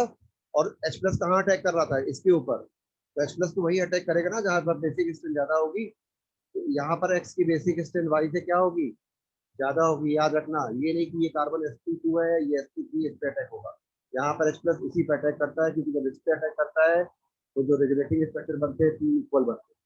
यहाँ पे कराओगे तो P इक्वल रेजुलेटिंग स्ट्रक्चर नहीं बनेगा, इसलिए ध्यान देना है, यहाँ पर बच्चे से गलती करते हैं। ये क्वेश्चन तो बहुत आसान है। देखो प्लस आई इफेक्ट है दोनों तरफ से, यहाँ पर भी ये लोकलाइज, ये डी लोकलाइज। अब यहाँ पर एक कार्बन का प्लस आई इफेक्ट है, यहाँ पर 2 कार्बन का प्लस आई इफेक्ट है, तो आंसर क्या हो जाएगा, वाई एक्स जेड। ये बेसिक स्ट्रेंथ, इसमें पूछा गया बेसिक स्ट्रेंथ, इसमें पूछा गया बेसिक स्ट्रेंथ, है ना? तो एलिमिन कर दो, तो तुम्हें दिखाई दे रहा है कि यहाँ पे नाइट्रोजन का लोन पेयर रेजोनेंस में है, यहाँ भी नाइट्रोजन का लोन पेयर रेजोनेंस में, यहाँ पर रेजोनेंस नहीं है, तो सबसे ज्यादा बेसिक स्ट्रेंथ किसकी हो गई, एक्स की। अब इन दोनों में, अभी आपको टेबल में लिखवाया था, इसकी पावर ज्यादा होती है, सीओ के इलेक्ट्रॉन खाने की पावर क्या होती है, ज्यादा होती है। क्वालिटी ऑफ रेजोनेंस यहाँ ज्यादा है, क्वांटिटी नहीं देखेंगे, तो एक्स के बाद क्या आएगा, डब्ल्यू आएगा, डब्ल्यू के बाद क्या आएगा, वाई आएगा, है ना? एमाइड की बेसिक स्ट्रेंथ हमेशा एल्यूमिनियम से कम होती है, एक्स डब्ल्यू वाई। इन दोनों में देखो ध्यान से, यहाँ पर देखो एक्सटेंडेड कंजुगेशन, देखो ये वाला बॉन्ड इधर घुमा, ये डबल बॉन्ड इसके पीछे, ये इसके पीछे, है ना, तो ये एक्सटेंडेड कंजुगेशन देखिए। यहाँ पर देखो क्रॉस कंजुगेशन है, ये लोन पेयर इधर भी रेजोनेंस में जा सकता है और ये इधर भी रेजोनेंस में जा सकता है। तो ये जो नाइट्रोजन का लोन पेयर है ये क्रॉस कंजुगेशन है ना। और मैंने बताया था कि जब एक्सटेंडेड कंजुगेशन और क्रॉस कंजुगेशन दोनों की वैल्यू सेम होती है, इसको कभी का देखते हो एक्सटेंडेड कंजुगेशन, तो जितना ज्यादा अच्छा रेजोनेंस उतने कम बेसिक, इसलिए इन दोनों में यहाँ पर वायु की बेसिक स्ट्रेंथ एक्स से क्या होगी, ज्यादा, है ना, क्योंकि जितना ज्यादा अच्छा रेजोनेंस होगा बेसिक स्ट्रेंथ गिर जाएगी। क्लियर है बच्चों? चलो, तो आज मैंने इतना पढ़ाया, अच्छे तरीके से कल बैठ के आपको अभी थोड़ा सा रिविजन कर लेना 1 घंटे, क्योंकि इम्पोर्टेंट SIR SIP है। इसके बाद आप जो है कल 3 घंटे रिविजन पूरा करता है IPSC और IPL, इससे अच्छे अच्छे क्वेश्चन सब सॉल्व करता है ना। कोई डाउट होगा पूछूंगा। Thank you very much, thank you very much बच्चों, बाय बाय बच्चों।